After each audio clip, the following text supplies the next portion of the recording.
ou bonsoir à tous, suivant là où vous êtes. Salut Jean-Philippe, je vois Jean-Philippe, je vois Amandine, peut-être que je reconnais. Et vous avez Hervé qui va vous faire coucou pour ceux qui ne le connaissent pas. Il est là. Bonsoir. Bonsoir à tous, on va laisser les gens se connecter petit à petit et puis on va démarrer. On était en pleine conversation, nous, sur voilà, une designer d'espace qui parle avec le fondateur Kreki. Forcément, il y avait des sujets intéressants. Ok, super. Oui, voilà, vous pouvez désactiver votre micro et puis vous pourrez le réactiver à la fin pour poser vos questions. Il y aura 10 minutes pour vos questions. Allez, je mets la presse et on lance tout ça. Voilà. Merci à tous d'être venus à ce rendez-vous, donc à ce micro de Mag, intitulé Les voix du sens, parce que je souhaite mettre à l'honneur des gens qui, pour moi, portent ces voix. Où là, je suis restée vraiment sur la thématique patrimoniale avec si on arrêtait de rénover trop propre, trop lisse, trop neuf. Et Hervé Tillier représente exactement cette question, cette affirmation, suivant comment on le regarde. Et on va passer une heure avec lui pour qu'il nous donne sa vision, lui, de l'immobilier rénové. Donc, il va répondre à plein de questions et vous aurez la possibilité, après, sur les 10 dernières minutes, de compléter ces questions pour avoir un peu plus de précision si vous le souhaitez. On est parti? Allez, Allez. c'est parti. Donc, je vous présente Hervé, que vous voyez aussi en haut de l'écran. On s'est rencontrés, alors j'ai rencontré le groupe il y a un peu plus de 2 ans. J'ai trouvé très intéressant parce que moi, dans le sud-ouest, comme vous l'entendez, il n'était pas encore trop connu sur ce côté-là. Donc, ça fait plus de 15 ans moi, que je fais de la gestion de patrimoine et je ne le connaissais pas.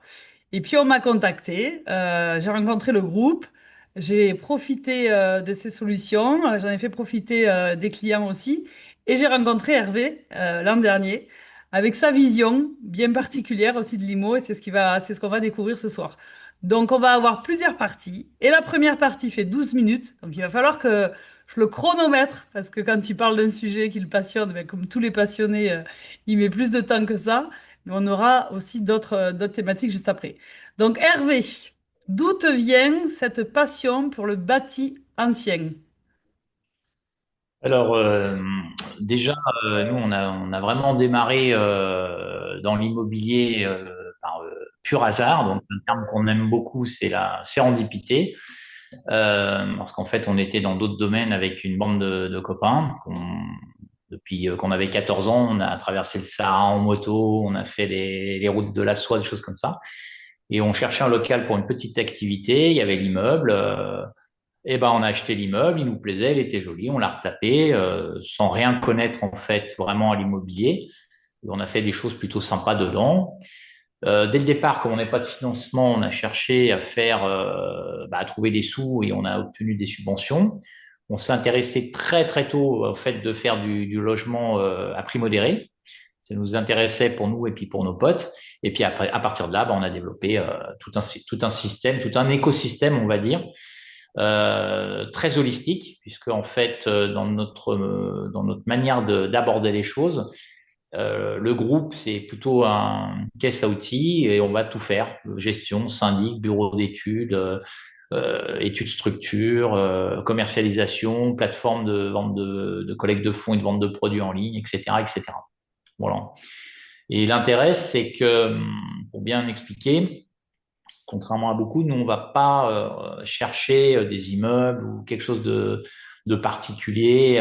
On va chercher sur un territoire qui se développe, parce qu'on s'est aperçu très rapidement que quand l'État développe des projets, eh bien, quand vous avez un immeuble au pourtour d'un tram, l'immeuble, dans la durée, prend de la valeur assez vite. Voilà.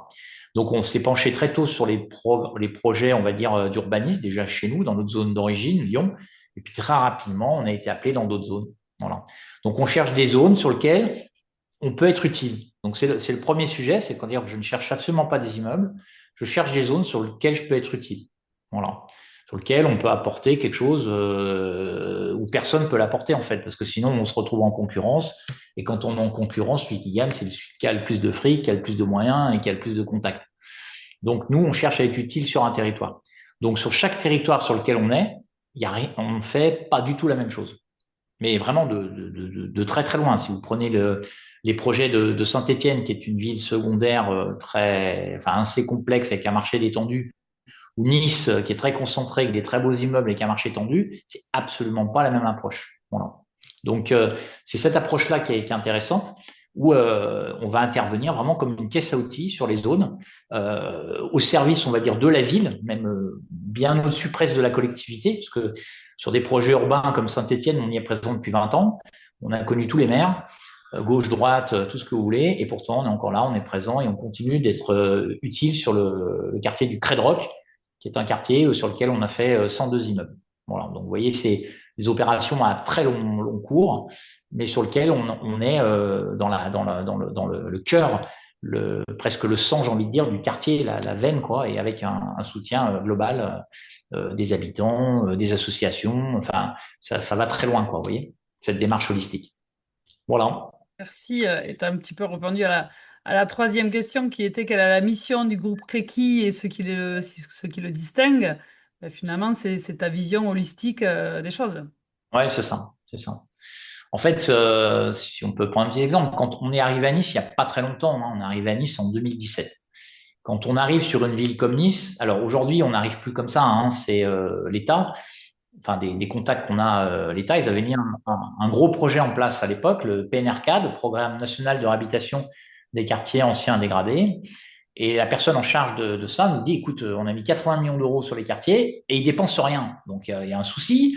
Tu m'as expliqué, quand la ville, elle est porteuse et tout, normalement, les aides, ça doit se faire un peu fluide et voilà. Bon.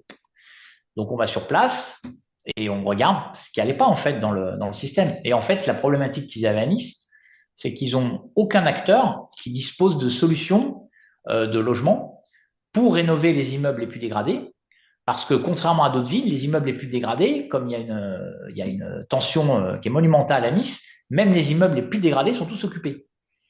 Donc pour rénover un immeuble occupé, bah, il faut des immeubles vides. Et ils n'en ont pas. Et on a tout simplement, le premier immeuble, c'était un peu difficile parce qu'on a fait des opérations de tiroir, on a libéré des logements et après, bah, maintenant, on a un truc qui roule. C'est-à-dire qu'on a l'immeuble qu'on livre sert essentiellement au relogement de l'immeuble suivant. Et donc la collectivité, dès que j'ai un immeuble de vide, bah, il m'en donne un autre et puis voilà, on fait rouler les opérations et on a réussi en fait à utiliser les aides que l'État met à disposition pour rénover à Nice et faire du logement à prix modéré, rénover les immeubles les plus dégradés. Voilà. Et donc vous voyez, quand on est utile sur un territoire, c'est pas la peine d'avoir des gros moyens, des gros capitaux. Bon, il faut être actif. Hein. On va parler de la suite, notamment la transgression éthique, qui est un terme auquel le groupe tient beaucoup. Et on va trouver des solutions pour être utile au territoire. Et donc, vous voyez, 2017 aujourd'hui, c'est notre 22e immeuble. Donc, ça va très vite, en fait. Hein. Ça peut aller très, très vite quand votre utilité au territoire, elle est avérée, quoi. Et donc, justement, deuxième question, quand as-tu compris qu'il te fallait rénover autrement à contre-courant? Comme ça. Bah, dès le départ, en fait, là, on est dans une société, là, on est quasi sur de la philosophie, où il y a un refus du réel, en fait. C'est-à-dire qu'un immeuble, on ne le considère pas comme, comme une entité préexistante avec déjà des caractéristiques. Ce qu'on va faire, c'est qu'on va faire des normes et on va obliger l'immeuble à rentrer dans cette norme, quoi. Donc, c'est pas possible. Un immeuble ancien, il a ses caractéristiques propres.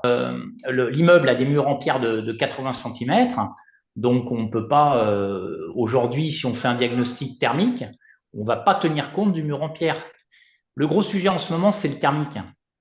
En fait, la problématique qu'il y a sur le thermique, c'est que comme on veut un diagnostic sans destruction, sans sondage, qui vous donne immédiatement les caractéristiques techniques de l'immeuble, eh bien, on ne va pas tenir compte de l'existant et on va uniquement dans les calculs rentrer l'isolant qu'on oblige à mettre sur l'immeuble existant. Donc, c'est des délires qu'on a aujourd'hui sur les immeubles, puisque quand vous êtes à Nice et que vous avez un immeuble avec un mur de 80 en pierre, je peux vous garantir que si vous isolez, l'été, vous allez crever. Hein. On va Parce y que revenir après, Hervé, la sur... chaleur reste à l'intérieur, alors que si vous gardez la pierre nue, ben, vous avez de la fraîcheur. Donc, dès le départ, on s'est aperçu qu'il y avait un problème entre une norme plutôt dédiée à des immeubles neufs et en fait les immeubles anciens qui avaient des caractéristiques intrinsèques propres. Voilà. Et simplement une image, imaginez un immeuble à la montagne et un immeuble au bord de mer, ben, c'est pas les mêmes. Alors que les projets neufs aujourd'hui, c'est les mêmes à la montagne ou à la mer, quasi. Hein. Voilà. Donc dès le départ, on a bien vu que la rénovation, elle était particulière au territoire, particulière à l'immeuble et devait tenir compte de l'humain et des éléments existants. On va refaire un zoom après sur ce qu'on appelle la rénovation réfléchie.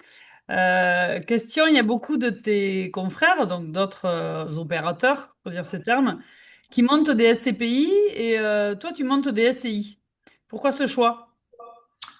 Alors là, oui, c'est un peu la même chose. En fait, la mode des SCPI, notamment dans les montages qu'on utilise dans l'ancien, où on va faire des travaux pour réduire la fiscalité.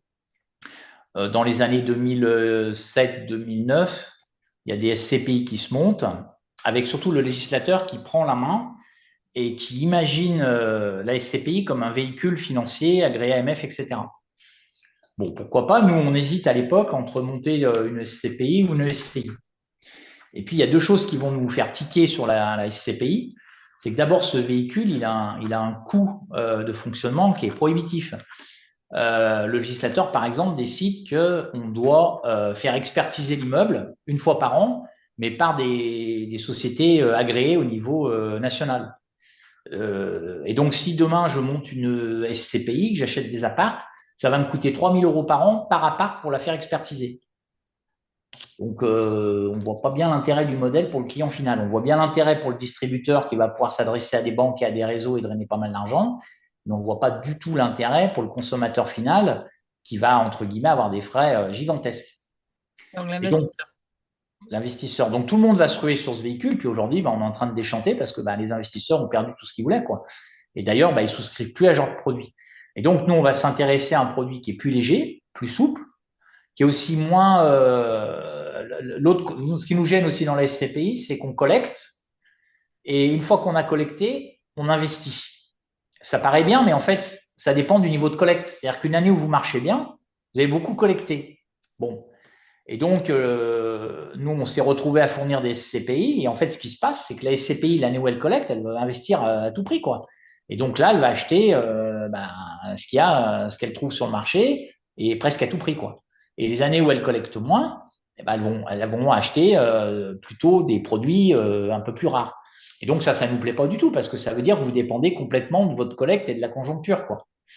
Les solutions que nous, on a mis en place, donc déjà beaucoup moins de frais réglementaires, puisqu'on ne veut pas de payer 3 000 euros. Quand on investit dans un immeuble et qu'on fait des travaux, de toute manière, fiscalement, entre les subventions et la défiscalisation, on est bloqué 9 ans. Donc, estimer l'immeuble l'année 1, c'est intéressant. Estimer l'année 9, c'est intéressant. Mais l'estimer l'année 2, 3, 4, 5, 6, 7, ça ne sert à rien. Enfin, c'est de l'argent foutu en l'air. Donc, ça ne nous plaît pas beaucoup, parce que c'est des dépenses qui vont ni dans notre poche, ni dans celle du client, autant les éviter. Et l'autre sujet, c'est par rapport à la collecte, là où ça nous gêne, c'est que nous, on veut préidentifier ce qu'on achète pour avoir un modèle économique qui fonctionne. Et plutôt que ce modèle soit souple par rapport à la collecte, et non pas figé, ou si on collecte beaucoup, on achète même des trucs qu'on n'avait pas prévus, donc on va dire un peu n'importe quoi, ou quand on collecte pas, on se retrouve planté avec des beaux dossiers, quoi. Donc la SCI, elle est très souple là-dessus, parce qu'on décide dès le départ d'acheter un immeuble, 5 appartes, 6 appartes, et puis on va collecter le temps qu'il faut. 1 an, 2 ans, 3 ans, ou 1 an si ça marche bien. Mais on est toujours sur notre immeuble avec un BP qui est bien identifié, avec derrière nos services travaux qui ont bien identifié l'immeuble, et on ne va pas se coller à la collecte. En fait, aujourd'hui, les trois quarts des choses qui vont pas, c'est ça, c'est qu'on veut imposer des choix qui ne sont pas du réel, quoi. Quand j'ai un bel immeuble, que j'ai décidé de le faire d'une certaine manière, qu'on fait des travaux de rénovation, je ne veux pas dépendre de ma collecte, de la loi ou de je ne sais quoi. Parce que sinon, on va sans arrêt, on voit bien avec la fin de la loi Pinel, par exemple, on voit bien que ce qui prime, c'est le projet en premier. Et d'ailleurs, si le projet fonctionne, on sait utiliser la fiscalité ou pas, parce qu'une fois que l'immeuble fonctionne, on peut aussi le vendre à des tiers, c'est autre chose, hein. Voilà. Donc, vous voyez, dans le mode de raisonnement, c'est ça qui nous intéresse, quoi. C'est de primer le réel et non pas on va dire, la législation, la loi ou quelqu'un en particulier, que ce soit le distributeur, le client, une entreprise, ou voilà, on essaye de trouver un équilibre. Donc on parle de proximité et de flexibilité. Bien Et résumé. une démarche holistique qui permet voilà, d'aligner les intérêts de tout le monde. Très bien. D'essayer, hein, du mieux qu'on peut, bien sûr. Très bien. Allez, on rezoome sur cette rénovation réfléchie et tu as un exemple en image. d'un immeuble où on aurait pu te dire, bah, c'est pas possible d'aller le refaire celui-là. Et toi, t'aimes bien ça, quand on te dit que c'est pas possible. Bah, enfin, c'est toujours la même chose. Quand quelqu'un dit c'est pas possible, il faut toujours entendre que lui ne peut pas. Ça veut pas dire que nous ne peut pas. Moi, j'ai une équipe, j'ai des gars, je sais qu'on est capable de faire des choses, bon, peut-être un peu au-dessus de la moyenne sur certains sujets, chacun son pôle de compétences. Donc, on va aller essayer d'aller voir ça. Donc là, tu prends l'exemple de l'éco à à Saint-Étienne. La ville a un ancien bâtiment de la mine, qui est un beau bâtiment, c'est une maison de maître, qui est complètement en ruine, mais dans un environnement qui est assez incroyable. On est sur un parc au pourtour de la ville, et c'est un projet, ils ont fait des appels d'offres, ils ont fait, donc il y a des gros qui ont répondu, mais personne n'a fait un projet vraiment intéressant, quoi. C'est fait. Et donc voilà, le genre de projet est jugé qui avait été abandonné. Et nous, on a été le visiter. Le site nous a vraiment beaucoup, beaucoup plu.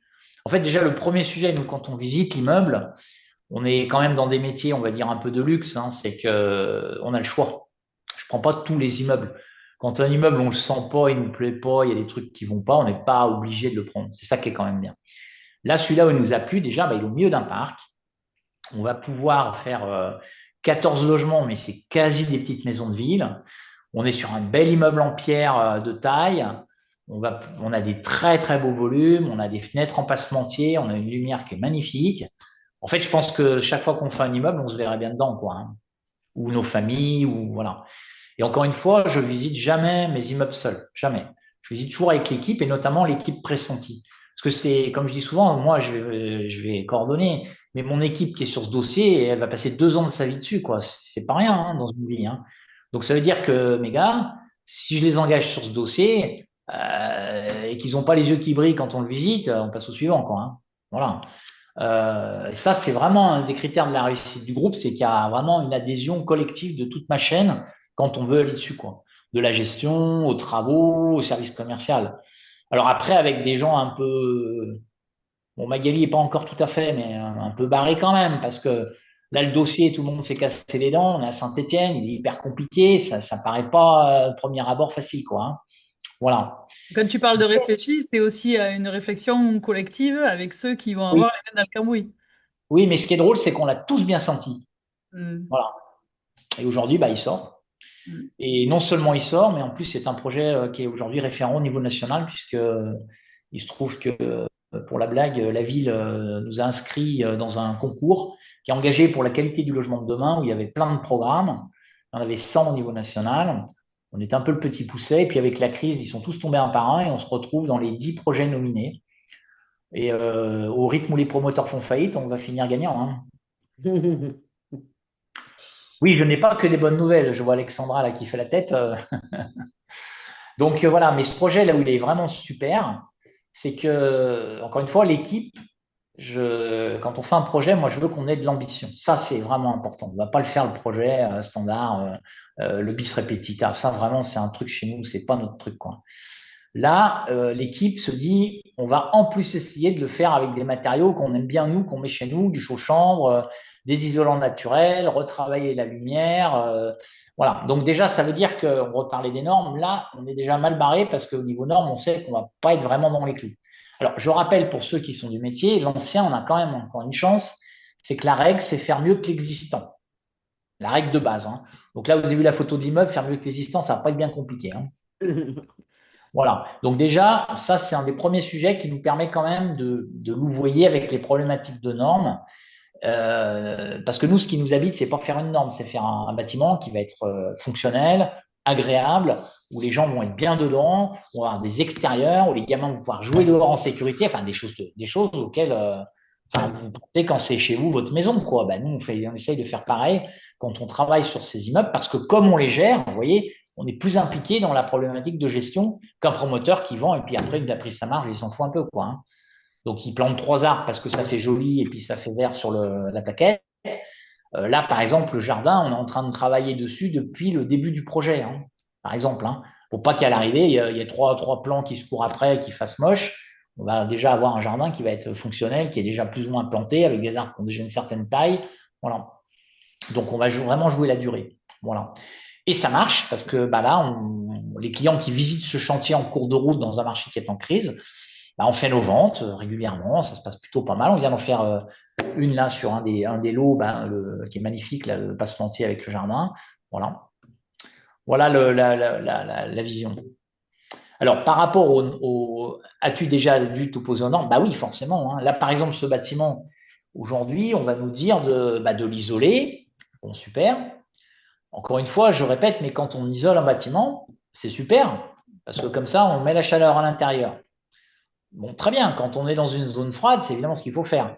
Mais quand on est dans une zone où aujourd'hui le problème c'est plutôt la chaleur, pas sûr quoi.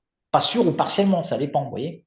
Donc là, à Saint-Étienne, on isole plus qu'à Nice, c'est clair, mais on va quand même garder, par exemple, les murs de refend en pierre nue pour nous faire de la fraîcheur l'été, quoi. Voilà. Donc on va avoir une réflexion qui est plus sur le thermique, mais approprié au bâtiment, que le thermique global, je vais faire une boîte étanche aux normes, en étiquette B, je sais pas quoi, et qui marchera pas, en fait. Enfin, qui marchera que l'hiver et pas l'été. Vous voyez, c'est ça le problème qu'on a aujourd'hui dans le bâtiment. Je vous invite à aller voir, il y a plein d'articles là-dessus en ce moment. Le thermique est un de nos gros sujets, hein, mais on peut prendre tous les sujets, hein. Là, j'ai pris le coup de feu avec Catherine, je peux vous prendre la structure sur les problèmes de surélévation. Vous savez, à partir du moment où on décide que c'est pas faisable et qu'on met une norme disant que c'est pas faisable, bah, la vraie question, elle est qu'est-ce qu'on fait, quoi? Vous voyez, Nice, qui est passé en zone sismique 4, on fait une règle, d'accord? Alors, je comprends l'intérêt de la règle, c'est le zéro risque, hein. C'est-à-dire que si on construit avec ces règles n'importe où à Nice, on n'a pas de problème. Bon. Mais quand j'ai un immeuble qui a été construit en 1860, qui n'a pas de fondation, je prends un bureau d'études structure, il me dit, il tient pas. Il faut soit le démolir, soit le renforcer avec des micropuits à 16 mètres. Bon. Je visite avec mon ingénieur structure. Il y a eu 2 tremblements de terre majeurs à Nice. Un en 1880, magnitude 7,5 sur l'échelle de Richter, et un en 1927, 8, je crois, sur l'échelle de Richter, 8 ou 7, je ne sais plus. Donc 2 tremblements de terre réels. Donc on va dire, on est au réel là, on a l'épreuve du réel. Et On le le visite bâtiment. avec notre ingénieur structure, on visite les cas, il n'y a pas de fissure. Vous en déduisez quoi? Qui tient ou qui tient pas? Donc la norme me dit il tient pas, moi je vous dis il tient. Qui a raison? Bon, c'est forcément moi, vous avez compris, mais vous comprenez bien qu'il y a un problème. Alors, ce qui est drôle aujourd'hui, et j'aime bien prendre ce contre-exemple, c'est que vous avez un promoteur à Nice qui a fait un énorme programme, l'avant-scène, sur la plaine du Var à Nice. Il a respecté la norme. Et ben, son programme, il vient quand même de s'enfoncer de 16 cm. Il parle de le démolir. Donc, qu'est-ce qu'on va faire? On va encore renforcer la norme? On continue dans la connerie ou parce qu'il n'y a pas de limite, en fait. Vous voyez, c'est ça le sujet. Donc, ça veut dire aujourd'hui qu'un immeuble, moi, quand je décide de le surélever, si j'avais visité cet immeuble et qu'il y avait des fissures dans les caves, j'aurais reculé. Vous voyez, le truc, c'est pas la norme qui va me guider, c'est vraiment la légitimité, quoi. C'est là, il tient ou il tient pas cet immeuble, mais je veux le sentir, quoi. Je veux qu'on soit sûr de notre coup. Alors, l'avantage que j'ai pour moi sur des immeubles anciens, encore une fois, je vous ai dit, hein, 1860, 2 tremblements de terre majeurs. Pas bien compliqué. Et alors là, pareil, dans la méthode, on va faire des études de sol et on découvre que cet endroit, bah, évidemment, les plus costauds.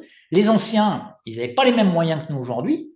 Nous, c'est une débauche de moyens pour sortir d'une souris. Eux, ils n'avaient pas ces moyens, donc ils construisaient aux endroits qui étaient les plus costauds. Ils n'avaient pas l'idée de construire sur une plaine alluvionnaire ou dans un lit d'un fleuve. Mais comme nous, on veut construire de la moindre parcelle, puisque si au PLU, on a dit que c'est constructif, elle doit l'être, bah, c'est pas le même débat, quoi. Vous voyez, c'est ça la méthodologie de l'approche normative. C'est-à-dire que moi, je comprends bien l'idée de la norme. Il faut moins consommer, mais on l'a perdu de vue. Parce que quand on isole et qu'à Nice, on est obligé de climatiser, on ne consomme pas moins, on augmente la consommation. On va en Donc, parler, justement, de de ces cas de ventilateurs. Parce que à Nice, il fait chaud. Et sur un immeuble, tu as décidé de sortir les climatisateurs et de les remplacer par des ventilateurs. C'est un parti pris. Tu nous expliques un petit peu? alors, pareil, j'insiste hein, à chaque fois, tout ce que je vous dis, c'est pour l'ancien, hein, attention, hein, je suis pas le neuf, c'est autre chose, hein. Parce que le neuf, quand ils construisent un immeuble en béton, ils sont obligés de l'isoler, hein. Le béton est un matériau qui marche pas du tout sur le plan thermique. Alors là, on est sur un immeuble de 1830, donc dans un quartier assez ancien. Pareil, on le visite, donc il était dans un état bon, très délabré, bien entendu, habité en plus. Donc c'est pour ça que la ville de Nice nous l'a donné, parce que c'était très compliqué. Enfin, l'a donné, nous l'a vendu, mais à un prix cohérent, parce qu'il était très compliqué à rénover. Et en fait, on rentre dans cet immeuble. Encore une fois, ce qui est important, c'est vraiment la sensation, c'est-à-dire pas essayer d'arriver en se disant, alors au niveau de la norme, comment je vais faire, c'est comment il marche cet immeuble déjà. comment il marche. Quand ils l'ont construit en 1830, je vous garantis que vu qu'ils n'avaient pas beaucoup de moyens, ils ont réfléchi. Bon, alors comment ils ont imaginé l'affaire, quoi. Et donc, qu'est-ce qu'on s'aperçoit? C'est que déjà, il y a une cour avec des murs assez hauts. Donc, ça paraît d'ailleurs un peu glauque, cette cour, c'est bizarre. Et en fait, pas du tout, parce que quand vous avez un peu l'habitude de voyager, un riad au Maroc, c'est la même conception. Parce qu'en fait, tout simplement, l'air froid est plus dense. Et donc, l'air froid de la nuit va descendre dans cette cour. Et il est bloqué. Ensuite, quand on rentre dans le passage, on s'aperçoit que le passage est orienté évidemment avec la façade plein sud. L'air froid est bloqué par l'air chaud, parce que ça chauffe, donc il ne peut pas sortir. Il est coincé dans cette cour. Et là, on remarque un puits qui remonte au milieu de l'immeuble, qui a été fermé pour des raisons de coupe-feu. Bon, ok. Et là, nous, enfin, on sait comment ça marche. En fait, c'est ce qu'on appelle l'effet Venturi, c'est que cette cheminée qui remonte plus haut que le toit, comme il y a des courants d'air liés à la mer, ça crée une dépression et ça va aspirer l'air froid. Et donc, c'est pour ça que tous les logements, ils donnaient sur la cour et sur ce petit puits.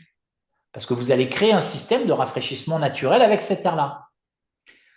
Donc ça, nous, on le voit, mais pratiquement tout de suite, quoi.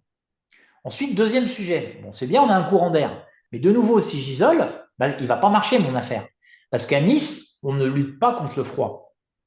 Le froid à Nice, là, cette année, on a dû mettre 2 fois le chauffage. Donc, ce n'est pas le froid notre problème. C'est le chaud. Donc, ça veut dire que je ne vais pas chercher isolé. Je vais chercher un matériau qui est capable, puisque le problème à Nice, c'est chaleur et humidité, donc un matériau qui est capable d'absorber l'humidité. Donc, on cherche un matériau, le terme technique, c'est la perspirance. Alors, la perspirance, très mauvais quand il fait froid, parce qu'un matériau qui absorbe de l'humidité et la restitue dans un milieu froid, bah, vous allez vous cailler si les températures sont négatives, quoi. Par contre, dans un milieu chaud, si j'ai ce courant d'air froid qui circule et qu'en plus, j'ai un ventilateur, ce qui se fait beaucoup dans les pays comme la Martinique ou la Guadeloupe et maintenant un peu à Nice. On n'est pas nombreux à le faire, mais on commence à être plus nombreux. Quand mon ventilateur va tourner, il va accélérer le phénomène de ventilation de mon air froid. L'air du ventilateur va aller taper contre les murs qui ont absorbé l'humidité, créer un choc thermique, ça fait une clim. Voilà, c'est ça notre idée. Et encore une fois, on ne savait pas que ça allait marcher aussi bien. C'est toujours pareil, hein. On s'en doutait, mais on ne savait pas. Par contre, ce qu'on savait, c'est qu'ils avaient mis la clim qui crachait dans la cour. Et là, l'air chaud dans la cour, qu'est-ce qu'elle fait? Ben, elle chasse l'air froid pour le coup. Et pour le coup, ben là, vous aviez vraiment un problème. C'est que vous crachez l'air chaud dehors qui rentre par les fenêtres dedans. Donc, c'est sûr que ça ne marche pas, quoi, hein. Et c'est tout le problème qu'on a à Nice sur les îlots. C'est que si tout le monde se met à mettre la clim qui crache dans l'îlot, en fait, ça ne sert à rien. Parce que vous allez refaire rentrer l'air chaud, vous allez cracher dehors, quoi. Donc, à un moment donné, il faut rentrer dans un cercle vertueux et pas un cercle qui va aboutir à vraiment. Aujourd'hui, quand vous êtes à Nice sur les cœurs d'îlots, c'est un vrai problème, hein. Quand il y a des hôtels qui crachent avec leur clim dans le cœur d'îlot, c'est foutu. Vous ne pouvez pas ouvrir les fenêtres, quoi. Donc, vous ne pouvez pas rafraîchir. Donc, tout le monde se met à mettre la clim et en fait, c'est l'inverse. Vous êtes en train de réchauffer tout l'îlot, quoi. Parce que la chaleur, elle rentre d'une manière ou d'une autre, hein. Elle va chauffer les murs vont être plus chauds, enfin, vous augmentez la température. Donc, le parti pris d'enlever la clim, je suis pas un extrémiste, hein. Par exemple, mes derniers étages à Nice, on a la clim. Parce qu'en dernier étage, j'arrive pas à avoir un effet de masse assez important pour avoir cette perspirance. Donc, sur les derniers étages, moi, je suis pas un ayatollah, hein, on met la clim. Mais sur les premiers, deuxième, troisième et quatrième, venez voir, il n'y a pas besoin de la clim, hein. Et je sais parce que j'ai fait visiter aux élus le 11 juillet, la pire journée de canicule à Nice. Voilà, donc vous voyez les partis pris et ça fonctionne. Voilà.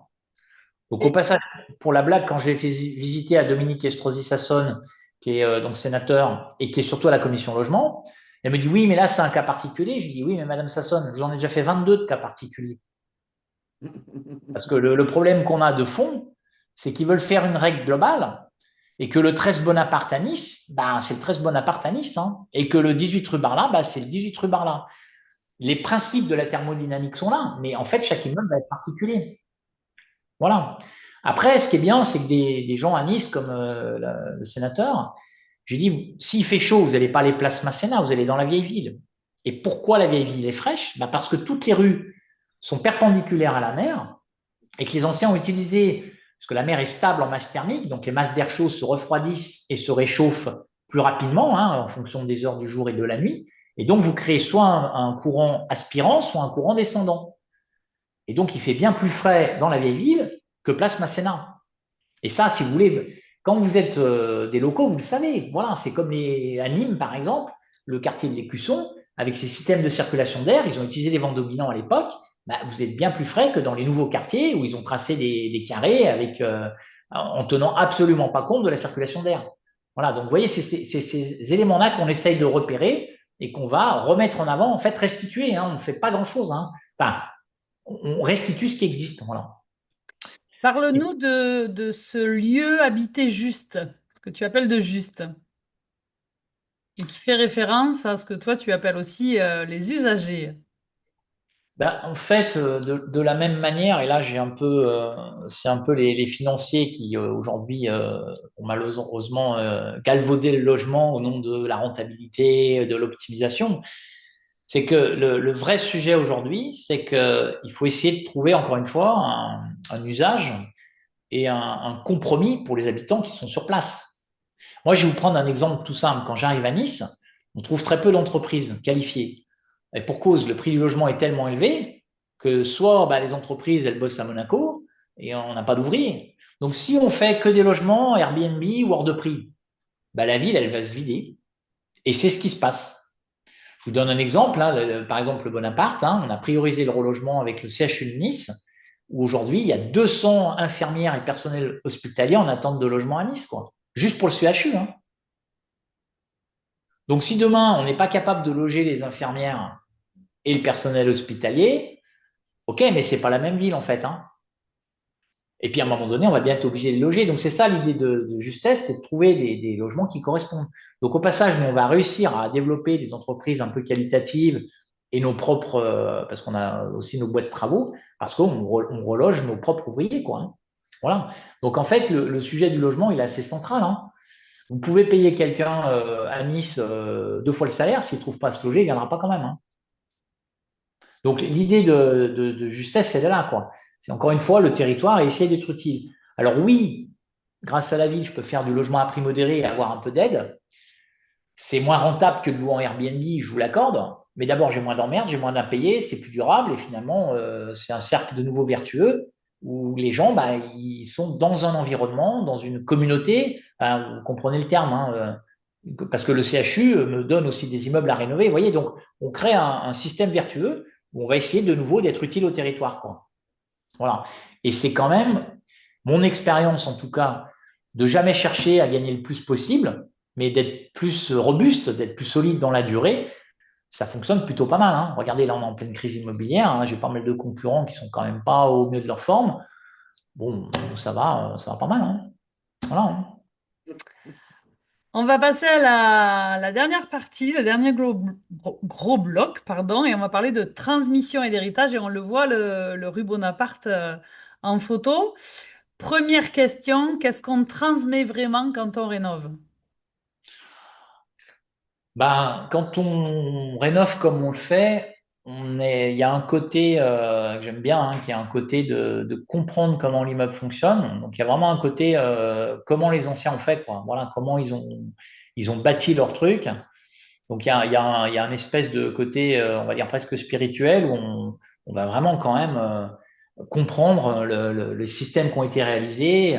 C'est assez étonnant, hein, en travaillant dans plusieurs villes, on découvre des techniques constructives, des méthodes, des choses qui sont vraiment, vraiment très étonnantes. Hein.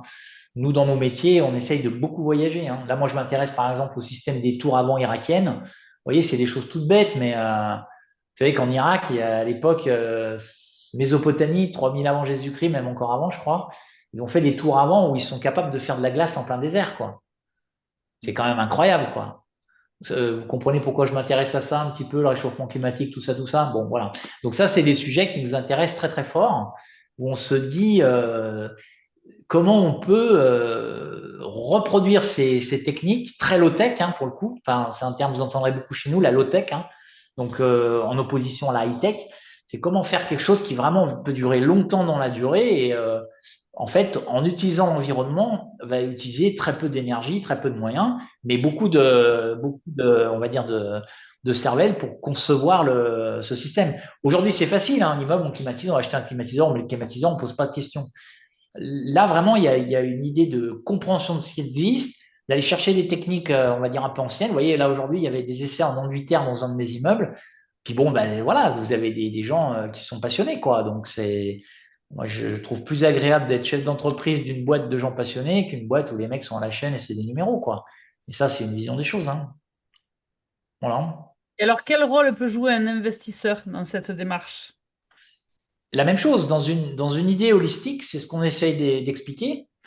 Nous, l'investisseur, on lui explique qu'aujourd'hui, la priorité n'est pas la rentabilité. Ça ne veut pas dire que c'est pas rentable, hein, mais c'est vraiment d'aller chercher la robustesse. C'est-à-dire, on l'a vu ces dernières années, tout le monde veut aller au plus rentable du plus rentable. On achète du crowdfunding, la SCPI, ça se casse sous la gueule. Parce qu'à un moment donné, dans le modèle, c'est compliqué. On arrive dans une période où il y a beaucoup de turbulences. On ne va pas faire une petite allusion à la politique, mais il y a beaucoup de turbulences. Qu'est-ce qui est stable en fait? Posez-vous toujours la question. Bah, ce qui est stable, c'est de se loger. Ça, c'est stable. Bon, bah, les gens n'ont pas beaucoup de moyens. Bon, bah ok, ça veut dire qu'il faut que je fasse des logements peut-être à un prix un peu plus bas. Bon, bah ok, mais si ce prix est plus bas et que ça dure longtemps et que j'ai pas de turnover, pas d'impayé, bah, c'est ça la robustesse, quoi. Je gagne moins, mais au moins je suis plus stable. Voilà. Et aujourd'hui, il y a urgence pour le monde des investisseurs, c'est aller chercher de la robustesse et non pas de la performance. Parce que tous ceux qui vont chercher de la performance, là, ce que je vois, ils sont en train de s'en prendre une, hein, pour faire simple, hein. Voilà. Et ça ne veut pas dire que c'est pas rentable, mais c'est sur une plus longue durée. Voilà.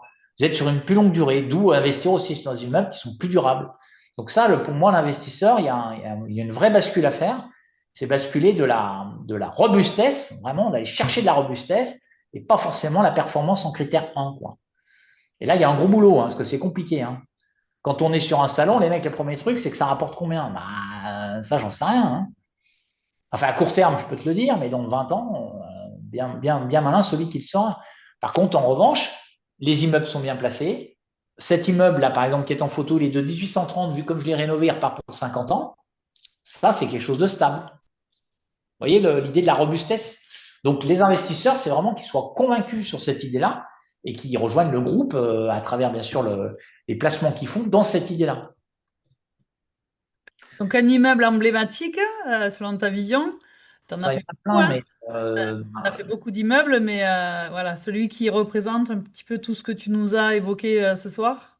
bon, bah, le 13 Bonaparte, évidemment, parce que là, on est vraiment très, très content en fait, d'avoir pas fait grand-chose, de l'avoir juste remis dans les clous par rapport à ce qu'il était en 1830, hein, parce qu'on a vraiment restitué et il fonctionne vraiment bien mieux que ce qu'on pensait. C'est d'ailleurs assez étonnant, on ne s'attendait pas à un tel résultat. Je vous dis, le faire visiter en pleine canicule et que le sénateur me dit, mais il y a la clim? Ben non, c'est quand même chouette, quoi. Voilà, c'est une petite surprise de la vie. On pensait pas que ça marcherait aussi bien. Mais il y en a plein. Ça peut être à Nice, on a beaucoup de surélévation ou de choses comme ça. Ou aujourd'hui, on est un peu connu, on a une petite heure de gloire parce qu'on s'intéresse aux surélévations pareil pour des raisons vraiment de pratique, hein. Il n'y a pas beaucoup de construction possible à Nice.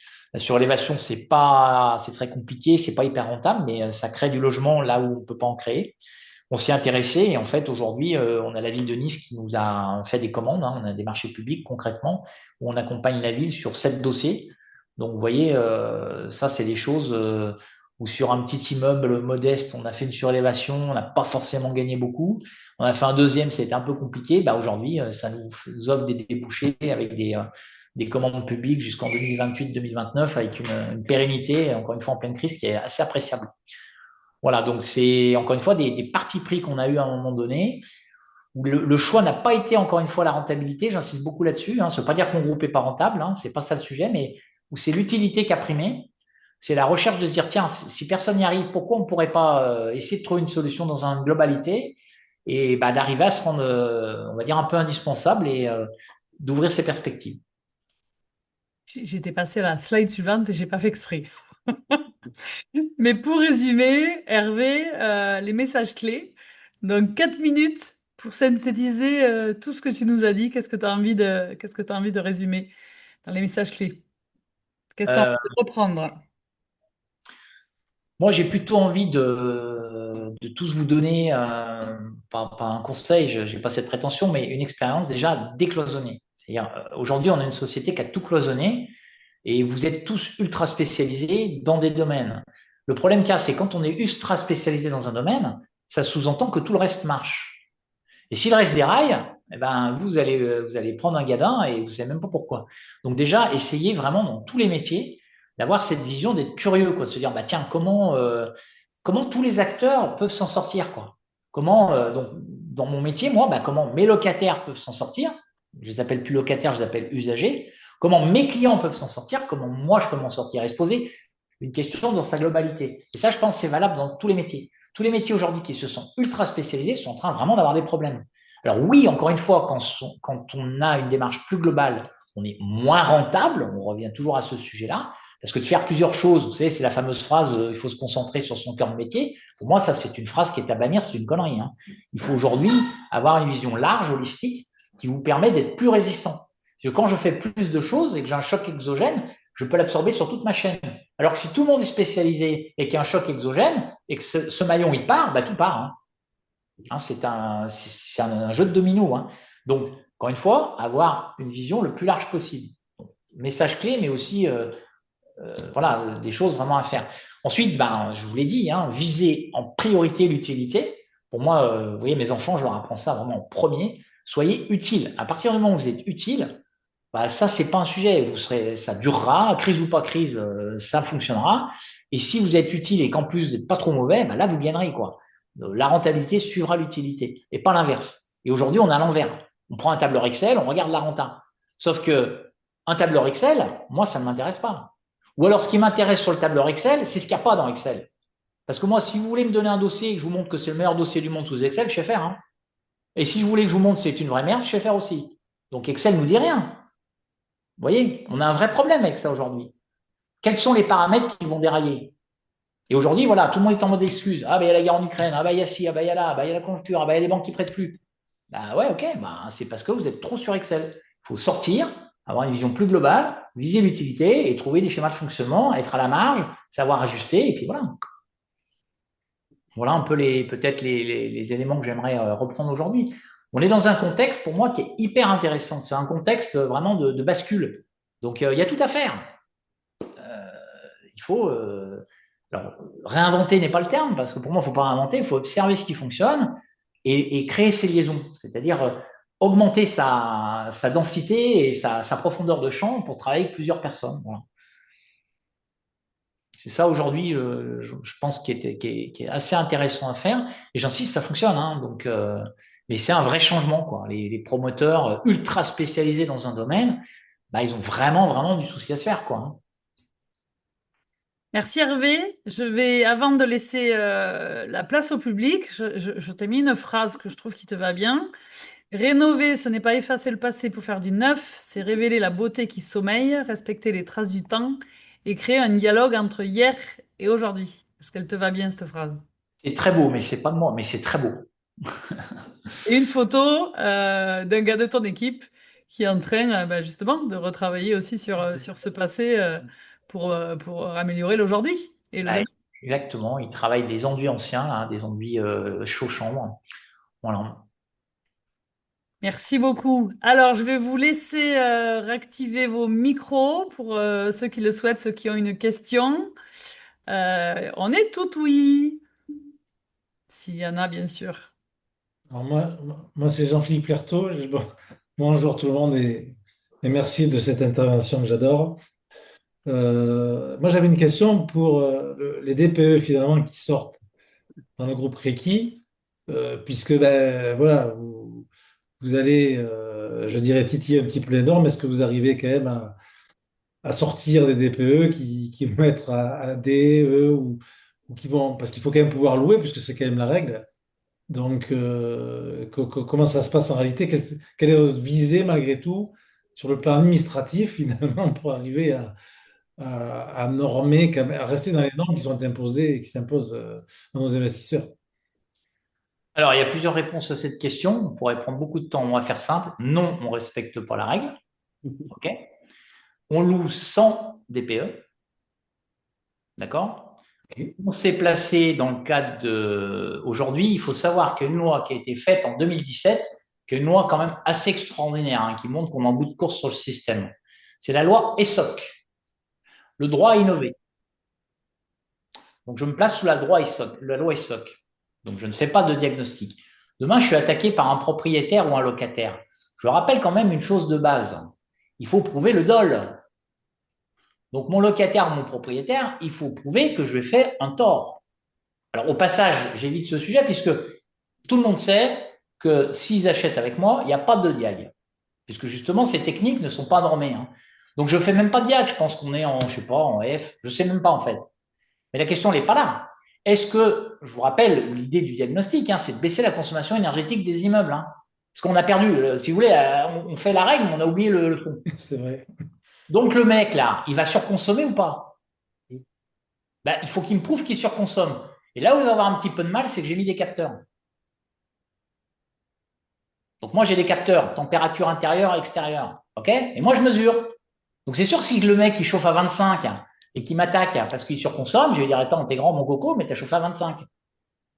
Le truc, il est là. C'est-à-dire qu'on s'en fout de la règle.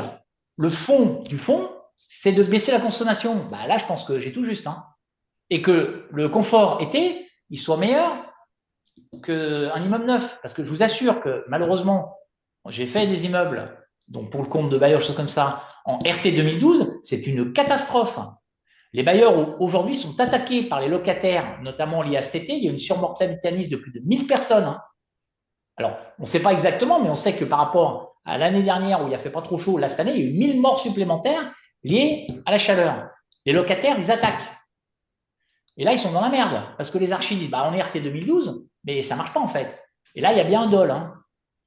Donc, à mon avis, vous allez voir dans les années qui viennent, c'est pas d'être aux normes qui va vous protéger, hein, parce que si ça marche pas, vous allez vous faire défoncer.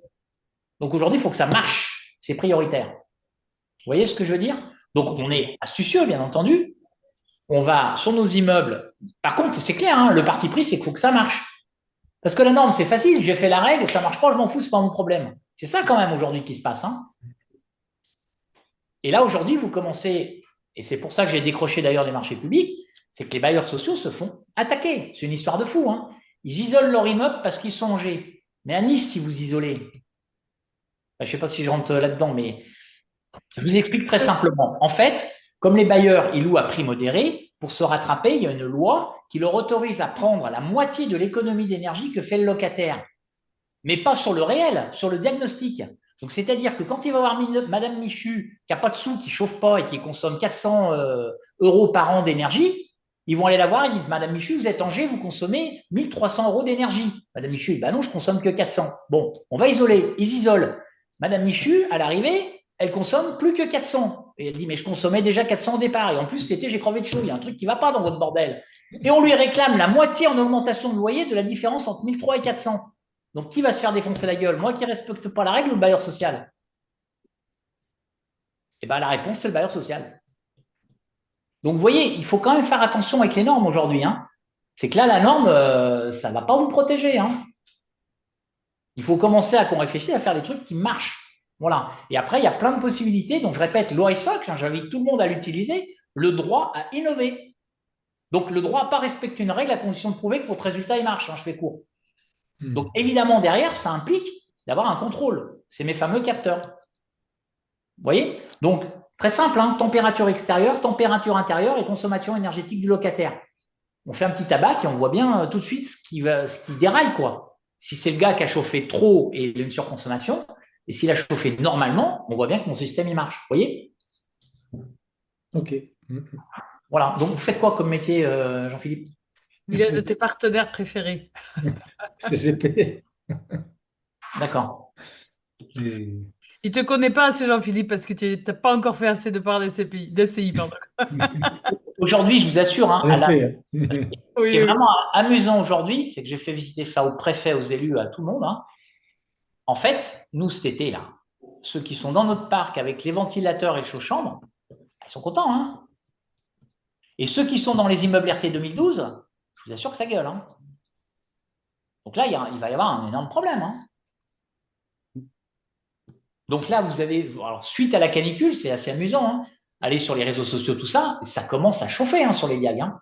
Donc d'ailleurs, en urgence, je ne sais pas si vous avez vu, et bien la preuve que les diags ne marchent pas, ils ont baissé un coefficient, ils ont décidé de sous-pondérer le gaz pour faire remonter 800 000 logements en étiquette. C'est n'importe quoi. Hein. Là, parce qu'encore une fois, le diagnostic, je pense qu'il fonctionne dans le neuf, parce qu'on part de zéro et on sait tout mesurer, mais pas dans l'ancien en fait. C'est ça le problème qu'on a aujourd'hui. Et je répète, le but, in fine, c'est de moins consommer. C'est pas d'être en étiquette B ou C, on s'en fout complètement. Vous voyez? Je vous donne une autre astuce toute bête qu'on a fait avec des bailleurs sociaux. Il y avait une dame en rez-de-chaussée plein nord et des jeunes plein sud au deuxième étage. On a changé, on a baissé la consommation énergétique.